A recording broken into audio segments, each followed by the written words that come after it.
Assalamualaikum warahmatullahi wabarakatuh. Om Swastiastu. Namo Buddhaya. Rahayu. Panjenengan sedoyo, matur nuwun sampun rawuh. Malam ini, mari kita duduk tenang, tarik napas pelan, dan rasakan suasana yang berbeda. Topik kita kali ini bukan sekadar pembahasan weton seperti biasa, tapi tentang sifat diam yang sering disalahpahami, diam yang bisa jadi berkah, atau justru diam yang membawa balikan yang tidak terlihat. Sebelum lanjut, coba tulis Rahayu di kolom komentar. Biar energi kita connected, nyawiji, dan pembahasan ini tidak hanya masuk ke telinga, tapi juga nyentuh batin. Pernahkah panjenengan bertemu orang yang tidak banyak bicara, tapi kehadirannya bikin kita sungkan? Kadang mereka hanya duduk diam, tapi entah kenapa, orang lain enggan main-main dengan mereka. Itulah wong lahir wage. Tenang, tidak banyak protes, tapi sekali batinnya tersinggung, alam seperti ikut bergerak. Orang Jawa dulu menyebutnya, wong wage iku ora seneng rame, nanging nimbali gaib iku cedhak. Orang wage bukan pencari keributan, tapi energi batinnya kuat, sehingga apa yang mereka rasakan, kadang langsung dijawab semesta, baik berkah, atau balikan. Dalam primbon Jawa, wage sering dikaitkan dengan unsur banyu bening, air jernih yang tampak tenang, tapi bisa menghanyutkan siapa saja yang lengah. Orang wage terlihat biasa, tapi batinnya penuh kepekaan, intuisi tajam, dan pengamatan yang dalam. Mereka bukan tipe yang suka menunjukkan kemampuan secara terang-terangan. Justru di balik diamnya, mereka menyimpan kekuatan alami, daya batin yang tidak semua orang punya. Namun, disinilah rahasianya. Diam bagi wage itu bukan hanya sikap, tapi senjata. Tapi, senjata itu bisa membawa dua nasib, berkah besar, atau malapetaka bagi yang menyepelekannya. Dan sekarang, mari kita buka satu persatu rahasia itu. 1. Diamnya wage bukan kelemahan, tapi perisai batin yang tak terlihat. Ada satu hal yang sering disalahpahami banyak orang. Ketika seseorang diam, orang mengira ia tidak mampu bersuara. Tapi para leluhur Jawa selalu mengingatkan, sing meneng dudu ate ora wani, nanging atine luwih ngerti kapan kudu muni. Yang diam itu bukan berarti tidak berani, tapi hatinya tahu kapan waktu yang tepat untuk bersuara. Weton wage adalah gambaran paling nyata dari wejangan ini. Mereka diam bukan karena takut, tapi karena mereka tidak mau sembarangan mengeluarkan energi. Bagi wong wage, kata-kata itu bukan sekadar suara. Kata-kata bisa jadi doa, bisa jadi laknat, bisa jadi magnet bagi kejadian-kejadian yang tidak terlihat. Maka mereka menahan lidah, bukan karena lemah, tapi karena mereka memahami beratnya konsekuensi sebuah ucapan. Coba panjenengan ingat, pernahkah bertemu seseorang yang lahir wage, lalu meski tidak banyak bicara, ia seperti selalu membawa aura yang membuat orang segan? Ketika dia masuk ruangan, suasana berubah. Ketika dia diam, orang-orang justru menjadi kikuk sendiri. Bukan karena ia menakutkan, tapi karena jiwanya memancarkan getaran yang tidak bisa dijelaskan dengan logika. Seorang sesepuh pernah berkata, wong wage yen atine resik, diamnya jadi panglipur. Ning yen atine nesu, diamnya jadi wewaler sing medeni. Jika hatinya bersih, diamnya menjadi penyejuk. Tapi jika hatinya tersakiti, diamnya menjadi peringatan yang menggetarkan. Disinilah letak keistimewaannya. Diam bagi wage itu ibarat gerbang gaib. Ketika ia tetap memilih diam meski disakiti, alam seperti mencatat diam itu sebagai sakral, bukan pasrah. Dan tanpa disadari, orang-orang yang pernah menyepelekannya tiba-tiba mengalami kejatuhan aneh, bisnis yang mandek, pikiran yang gelisah, rezeki yang bocor tanpa sebab. Bukan karena wage mendoakan keburukan, tapi karena batinnya yang tersakiti mengirim sinyal ke jagat energi, dan alam semesta menjawabnya tanpa mereka minta. Bayangkan, tanpa bicara, tanpa mengadukan, tanpa membalas, tapi semesta yang bergerak membelanya. Inilah kekuatan insan wage, kekuatan diam yang didengar langit. Dan karena itulah, para leluhur juga memberi peringatan halus. Aja sembrana karo wong sing meneng, kadang sing meneng iku cedhak karo sing ora katon. Jangan pernah sembarangan terhadap orang yang diam, karena bisa jadi ia dekat dengan kekuatan yang tidak terlihat. Dan di titik ini, kita mulai memahami, diamnya wage bukan kelemahan, tetapi pagar gaib yang melindungi mereka dari energi-energi buruk. 2. Ketika wage tersakiti dan memilih diam, semesta yang turun tangan. Ada yang unik dari Wong Wage. Ketika orang lain disakiti, mereka mungkin akan meledak, marah, atau bicara lantang membela diri. Tapi Wage, tidak. Wong Wage sering memilih diam. Banyak yang mengira itu bentuk kelemahan. Padahal sesungguhnya, disitulah energi batin mereka bekerja. Dalam kepercayaan Jawa kuno, ada hukum gaib bernama balik rasa. Artinya, apa yang kita lemparkan ke seseorang, entah doa, ucapan, atau niat buruk, akan kembali, bahkan bisa berlipat ganda. Dan yang paling sering mengalami fenomena ini adalah mereka yang lahir weton Wage. Karena apa? Wage itu seperti cermin bening. Ketika orang lain melempar kebencian, fitnah, atau niat buruk, energi itu tidak diterima oleh Wage. Ia hanya memantul, kembali ke pengirimnya. Sing resik atine, ora perlu nglawan. Alam sing bakal ngadili. Jika hati bersih, tidak perlu membalas. Alam yang akan menimbang. Coba perhatikan. Seringkali ketika Wong Wage disakiti dan tetap diam, justru bukan Wage yang hancur, melainkan orang yang menyakitinya. Tiba-tiba usahanya seret, pikirannya tidak tenang, ada saja musibah kecil menempel, jatuh, kehilangan barang, rezeki tersendat, hidupnya terasa berat meski secara lahiriah tampak baik-baik saja. Lalu orang bertanya, apa Wage sengaja mengirimkan energi buruk? Jawabannya bukan. Mereka hanya diam. Tapi diam itu bukan pasrah. Diam mereka adalah bentuk penyerahan batin kepada semesta. Ketika Wage berkata dalam hati, aku ora gelo, aku pasrah ke Gusti. Di titik itu, hukum energi mulai bergerak. Ada pepatah leluhur yang jarang diucapkan terang-terangan. Wong sing ora seneng balas dendam, balasannya langsung dijupukake jagat arwah. Orang yang tidak membalas dendam, balasannya diambil alih oleh jagat tak kasat mata. Inilah sebab kenapa banyak cerita tentang orang yang meremehkan Wage lalu hidupnya mendadak berubah arah. Dan seringkali, Wage sendiri tidak menyadari bahwa ada kekuatan yang membelanya dari balik tabir. Mungkin panjenengan pernah dengar kisah seperti ini. Ada seseorang yang menindas, meremehkan, atau menghina Wong Wage. Beberapa hari kemudian, orang itu jatuh sakit tanpa sebab jelas. Seperti ketiban balak yang tidak masuk akal. Dan orang Jawa berkata pelan, ora usah takok, iku balike ati sing disakiti. Tak perlu banyak tanya. Itu hanya pantulan dari hati yang disakiti. Maka jangan heran. Weton Wage dikenal memiliki pelindung gaib bawaan, bukan dari hasil tirakat yang berat, tapi dari ketulusan sikap dia mereka. Karena batin yang tidak suka mengutuk, justru lebih cepat didengar langit dibanding mereka yang suka marah lantang. 3. Semakin ditekan, semakin berbalik. Nasib orang yang meremehkan Wage sering turun tanpa sebab jelas. Orang Jawa punya satu pitutur kuno yang jarang dibahas terang-terangan. Aja nginjak ati wong sing meneng, merga balike ora katon nanging krosan yang geter.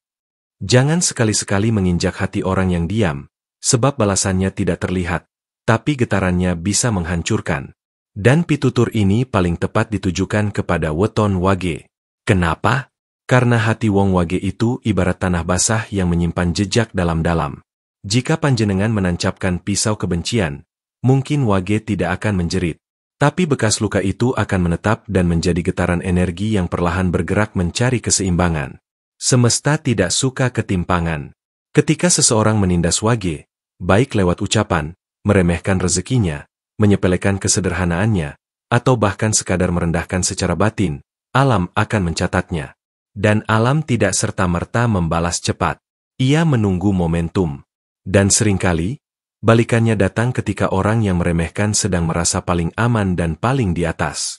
Pernahkah panjenengan melihat seseorang yang dulu suka meremehkan, tapi tiba-tiba hidupnya pelan-pelan menurun? Awalnya usahanya lancar, rezekinya deras. Namun setelah menyakiti Wong Wage tanpa disadari, perlahan terjadi penurunan yang tidak bisa dijelaskan. Semua masih tampak baik-baik saja secara kasat mata. Tapi di balik layar, batinnya mulai gelisah, rezekinya bocor, hal-hal kecil jadi serba salah. Ia mungkin tidak menyadari. Tapi leluhur Jawa memahami hal ini sebagai balik batin. Wong sing nindhes Wage, ora langsung tiba. Nanging batine diselani resah, atine dibutake ego. Orang yang menindas Wage tidak langsung jatuh. Tapi hatinya akan disisipi kegelisahan, pikirannya dibutakan oleh kesombongan. Dan inilah yang lebih menakutkan daripada sekadar musibah lahiriah. Ditinggalkan rasa tentram. Karena jika batin sudah tidak tenang, rezeki sebesar apapun tidak akan terasa cukup. Lah, Wong Sing diam saja bisa memanggil energi sebesar itu. Lalu bagaimana jika Wage sampai benar-benar tertekan? Disinilah letaknya rahasia gaib weton Wage. Semakin Wage ditekan, semakin aura pelindungnya menguat. Semakin Wage ditahan rezekinya oleh orang lain, semakin semesta membuka jalan lain yang tidak terduga. Semakin Wage direndahkan, semakin tinggi ia akan ditinggikan kelak, tanpa harus meraih dengan tangan sendiri. Karena dalam filosofi Jawa, rezeki dan derajat itu tidak ditarik dengan ambisi, tapi diundang dengan ketulusan batin. Dan Wong Wage punya modal batin yang tidak semua orang punya. Kesabaran yang sunyi. 4. Diamnya Wage adalah pintu dibukanya rezeki dan perlindungan leluhur tanpa disadari. Dalam tradisi Jawa kuno, ada keyakinan bahwa leluhur tidak mendengar suara keras, mereka mendengar suara batin. Dan Wong Wage adalah tipe manusia yang lebih banyak berbicara lewat batin daripada lisan. Mereka jarang berdoa dengan kata-kata panjang. Kadang hanya menghela napas pelan sambil berkata dalam hati, "Gusti, kulo pasrah." Dan justru kalimat sederhana itu yang paling cepat menembus langit. Donga sing paling makbul, dudu sing seru, nanging sing metusaka atine Wong Sing ikhlas pasrah. Doa yang paling didengar bukan yang lantang, tapi yang keluar dari hati yang benar-benar pasrah. Inilah kekuatan gaib weton Wage. Mereka tidak suka mengeluh keras-keras. Mereka tidak suka pamer doa atau menunjukkan kesedihan di depan orang. Tapi di balik diamnya, ada komunikasi halus antara batin dan alam. Dan ketika Wage sudah pada titik pasrah, tapi bukan menyerah, maka sesuatu yang tidak terlihat mulai bergerak. Rezeki yang sebelumnya tertutup, mulai menemukan jalannya sendiri. Kadang lewat orang asing, atau kejadian kebetulan yang terasa aneh tapi tepat waktu. Pertolongan datang bukan dari orang yang mereka harapkan, tapi dari arah yang tidak disangka-sangka.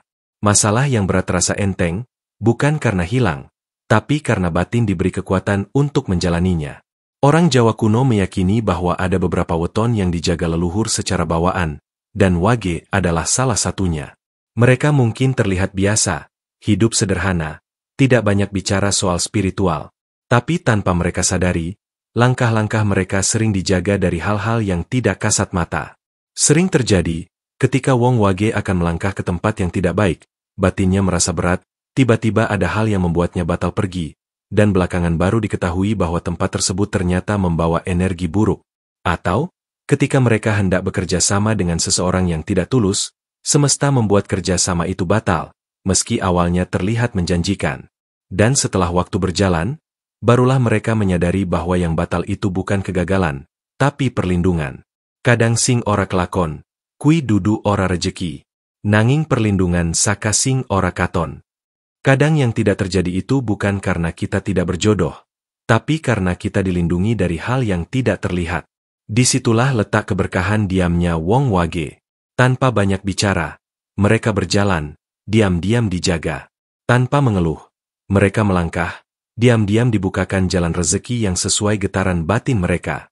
Karena rezeki tidak hanya datang dari kerja keras, tapi dari hati yang tidak menyimpan dendam. Dan Wong Wage, banyak yang diberi rezeki bukan karena kemampuan, tapi karena keikhlasan menerima hidup. 5. Bolehkah Wage terus diam? Atau ada saat di mana mereka harus bersuara? Diam mungkin menjadi ciri khas alami dari Wong Wage. Banyak yang mengira mereka tidak punya keberanian untuk menegur, tidak punya keberanian untuk menolak, atau bahkan tidak punya kemampuan untuk membela diri. Namun sesungguhnya, diamnya Wage bukan tanda kekalahan, melainkan bentuk kecerdasan batin. Wong Wage paham satu hal yang tidak dimengerti banyak orang. Kadang, membalas bukan dengan kata, tapi dengan cara menjaga hati tetap bersih. Namun, apakah artinya Wong Wage harus terus diam selamanya? Apakah mereka tidak boleh berbicara sama sekali? Apakah mereka harus membiarkan orang lain menginjak harga diri mereka dan hanya menerima tanpa berkata apa-apa? Tidak. Dan inilah bagian penting yang sering terlupakan. Dalam pitutur leluhur Jawa, diam itu ada dua jenis. Diam yang menjaga diri dari dosa lisan dan emosi yang meledak-ledak. Diam yang justru menjerumuskan diri dalam kesedihan karena tidak berani menolak ketidakadilan. Wong Wage memang membawa watak teduh, namun bukan berarti mereka dilahirkan untuk tertindas. Semesta tidak diam melihat orang yang sabar. Tapi semesta juga tidak ingin melihat kesabaran berubah menjadi kesakitan yang dipendam terlalu lama. Wong sabar kui dudu sing ora tau nesu, nanging sing ngerti kapan kudu meneng lan kapan kudu muni. Orang yang sabar bukan berarti tidak pernah marah, tapi mereka tahu kapan harus diam dan kapan harus bersuara. Dan disinilah letak rahasia tertinggi dari jalan hidup weton Wage. Jika Wage terlalu sering diam ketika disakiti, lama-lama batinnya bisa penuh dan mulai memberat. Kalau sudah begitu, energi batin Wage menjadi tidak seimbang. Mereka bisa jadi pendiam di luar, tapi di dalam menyimpan luka yang tidak pernah diungkapkan. Luka batin seperti ini bisa mengundang energi negatif, bukan dari luar, tapi dari dalam dirinya sendiri. Karena itu, leluhur Jawa memberikan petuah terakhir untuk Wong Wage. Ngendikona yen wis wayahe. Merga meneng terus ora tansah dadi solusi. Berkatalah jika waktunya sudah tiba. Karena diam terus bukan selalu menjadi jalan keluar. Dengan kata lain, Wage boleh diam, tapi jangan memenjarakan suara hatinya sendiri. Wage boleh sabar, tapi jangan membiarkan orang menyepelekan harga dirinya. Wage boleh halus, tapi tetap perlu berbicara jika ada ketidakadilan yang melukai jiwa. Suara Wong Wage mungkin pelan, tapi jika keluar dari batin yang jernih, kata-katanya jadi wejangan yang menusuk hati. Bukan kata-kata yang penuh amarah, tapi kata-kata yang pelan, namun membuat orang lain diam dan berpikir. Karena satu kalimat pelan dari Wong Wage, jika diucapkan dengan ketenangan batin, bisa lebih keras daripada teriakan 1000 orang penuh amarah. Maka ingatlah, diam itu emas, tapi berkata benar pada waktu yang tepat adalah pusaka. Dan bagi Wong Wage, dua hal itu akan menjadi penentu, apakah diamnya menjadi berkah, atau justru menjadi malapetaka batin yang dipendam terlalu lama. Weton Wage bukanlah weton yang suka keramaian, bukan pula mereka yang merasa perlu menjelaskan diri kepada dunia. Mereka hidup pelan, diam, dan seringkali terlihat biasa, tapi justru disitulah letak kekuatan mereka. Kekuatan sunyi. Dari apa yang kita bahas, kita bisa melihat dengan jelas bahwa diamnya Wage bukan kelemahan, tapi perisai batin. Ketika Wage tersakiti dan tetap diam, semesta yang turun tangan. Semakin Wage ditekan, semakin alam membuka jalan perlindungan. Diamnya Wage menjadi magnet rezeki dan penjagaan tak terlihat. Tapi Wage juga harus tahu kapan waktunya bicara, agar tidak menumpuk luka batin. Inti dari semuanya adalah keseimbangan. Wong sing ngerti timing antarane meneng lan muni, iku tanda wis diwasa batine. Orang yang tahu kapan diam dan kapan bicara, tandanya batinnya sudah matang. Dan Wage adalah salah satu weton yang ditakdirkan bukan untuk bersuara keras, melainkan untuk memberi pengaruh lewat getaran halus dari hati yang tenang. Mereka tidak butuh banyak kata untuk membuat semesta bergerak. Cukup batin mereka yang berserah dalam diam, dan langit akan mencatatnya. Panjenengan sedoyo, hidup ini seperti alun-alun sepi. Kadang kita merasa sendiri, diam, tidak ada yang benar-benar mengerti kita. Tapi ingatlah, meneng dudu artine sepi. Kadang meneng iku tanda ana suara saka endalem sing mung bisa dirungokne karo Gusti. Diam bukan berarti sunyi. Kadang diam adalah suara dari dalam hati yang hanya bisa didengar oleh Tuhan. Mugi panjenengan yang lahir Wage, atau yang punya keluarga Wage, senantiasa dilindungi leluhur dan dibersihkan batinnya dari segala rasa sakit yang tidak terucapkan. Jika panjenengan merasa sering disalahpahami, tulislah di komentar. Aku Wage, aku meneng, tapi Gusti ngerti suaraku. Biar semesta mendengar niat baikmu lewat tulisan kecil itu. Rahayu, Rahayu, Rahayu. Mugi sedoyo panggalih tansah pinaringan padang dalan lan slamet rahayu saklawase. Jika panjenengan merasa video ini menyentuh batin, tulis Rahayu di kolom komentar. Like sebagai bentuk doa agar lebih banyak orang Wage menemukan penerangan batin. Subscribe supaya panjenengan tidak ketinggalan wejangan spiritual selanjutnya. Cerita pengalaman panjenengan di komentar. Apa panjenengan pernah merasakan energi diam yang tidak bisa dijelaskan? Karena bisa jadi, dari komentar panjenengan, ada jiwa lain yang ikut tercerahkan.